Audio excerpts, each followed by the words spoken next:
ठोस अवस्था नाम के इस चैप्टर में हमारा जो अगला टॉपिक है वो है एकक कोशिका में प्रति यूनिट परमाणुओं की संख्या ज्ञात करना।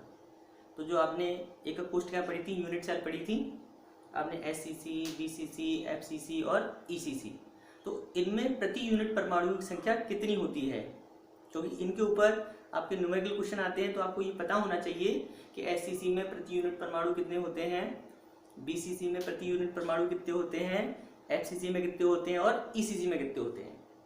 ठीक है, तो इसको चलो हम इसको निकालना सीखते हैं कि एससीसी में प्रति यूनिट परमाणु कितने होते हैं और बाकी सब में प्रति यूनिट परमाणु की संख्या कितनी होती है। ठीक है, तो सबसे पहले हमें एक बात जाननी होगी, वो ये जाननी होगी कि जो आपकी यूनिट सेल होती है, यूनिट सेल जो होती है, यूनिट सेल में जो कॉर्नर होते हैं वो कितने होते हैं, 8। कितने कॉर्नर होते हैं, 8, जैसा कि मैं आपको पहले बता चुका हूं। ठीक है, तो प्रत्येक कोने पे एक अवयवी कण होता है।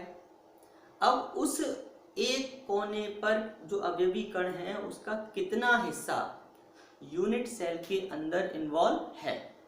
ठीक है, जैसे मैंने आपको बताया था ये क्यूब है और मैंने बताया इसके 8 कोने हैं, 1 2 3 4 ऐसे 5 6 7 और ये 8। ठीक है, अब मान लो इस कोने पे कोई अवयवी कण है। ठीक है, अब मैं आपसे कहूं कि इस कोने के जो अवयवी कण है उसको आप क्या कर दीजिए, छुपा दीजिए। आप किसी भी तरह उसे क्या कर दीजिए, छुपा दीजिए। तो आप कैसे छुपा सकते हैं, तो आप क्या करेंगे कि इसके बगल में एक ऐसा ही क्यूब और लगा दें। इसके बगल में आपने एक क्यूब लगा दिया। ठीक है, तो इधर से देखेंगे नहीं दिखाई देगा। फिर आप कण यहाँ है, फिर आपने इसके आगे एक लगा दिया, इसके आगे एक लगा दिया, यानी एक तो ये है, इसके बगल में एक आपने यहाँ लगा दिया, इसके बगल में एक आपने यहाँ लगा दिया और एक यहाँ लगा दिया। तो 4 नीचे आपने लगा दिए।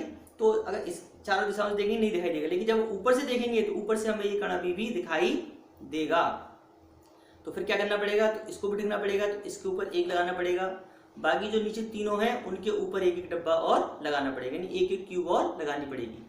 यानी एक किनारे को छुपाने के लिए आपको 8 क्यूब यूनिट सेल आपको जोड़नी होंगी, तब जाके ये जो वाला परमाणु है वो आपका क्या हो जाएगा, छिप जाएगा। मतलब ये हुआ कि ये जो कॉर्नर वाला एक परमाणु है, ये जो एक परमाणु है ये 8 यूनिट सेल के अंदर क्या होगा, आपका डिवाइड होगा। ठीक है, तो अगर एक परमाणु 8 यूनिट सेल में डिवाइड होगा तो एक यूनिट सेल के अंदर इस परमाणु का कितना हिस्सा इन्वॉल्व होगा, तो एक यूनिट सेल में इस परमाणु का केवल 1/8 हिस्सा क्या होगा, आपका इन्वॉल्व होगा। ठीक है, तो बात समझ में आ गई। कोई भी क्यूब हो, ठीक है, उस क्यूब के अंदर यानी यूनिट सेल के अंदर जो किनारे के जो परमाणु होते हैं उस किनारे के परमाणु का केवल 1/8वां भाग जो होता है वो क्या होता है, इन्वॉल्व होता है। ठीक है, अब हम इसी के आधार पर हम निकालेंगे कि एससीसी, बीसीसी और एफसीसी में प्रति यूनिट परमाणु कितने कितने होते हैं।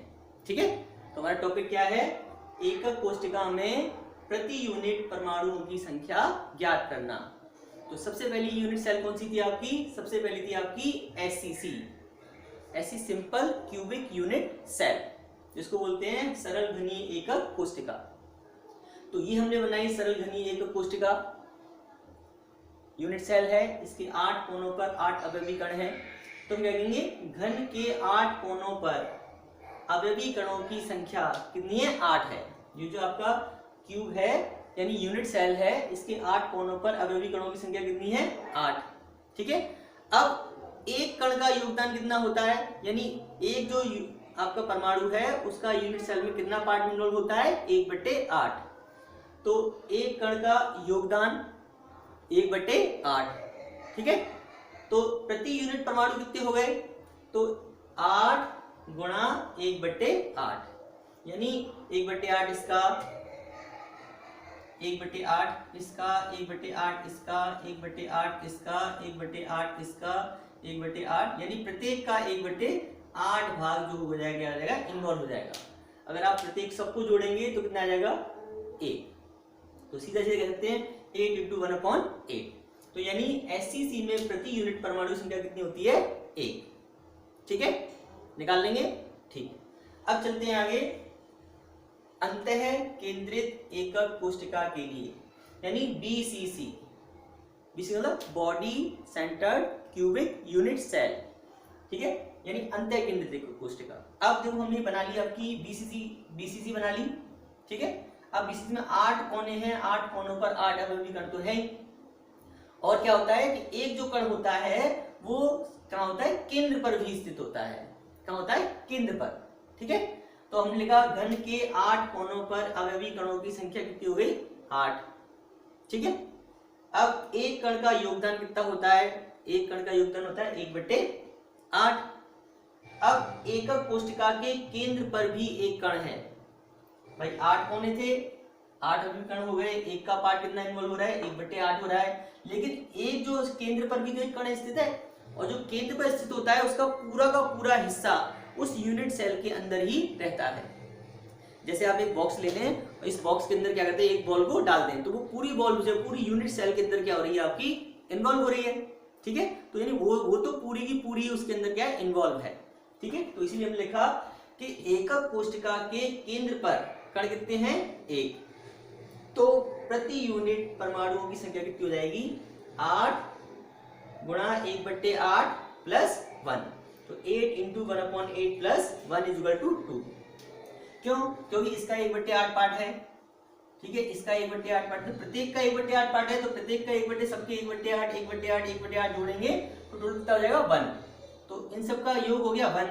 अब एक ही पहले से है तो कितने हो गए, 2। तो बीसीसी में प्रति यूनिट परमाणु संख्या कितनी होती है, 2 होती है, ठीक है। अब इसके बाद बात करेंगे हम इसकी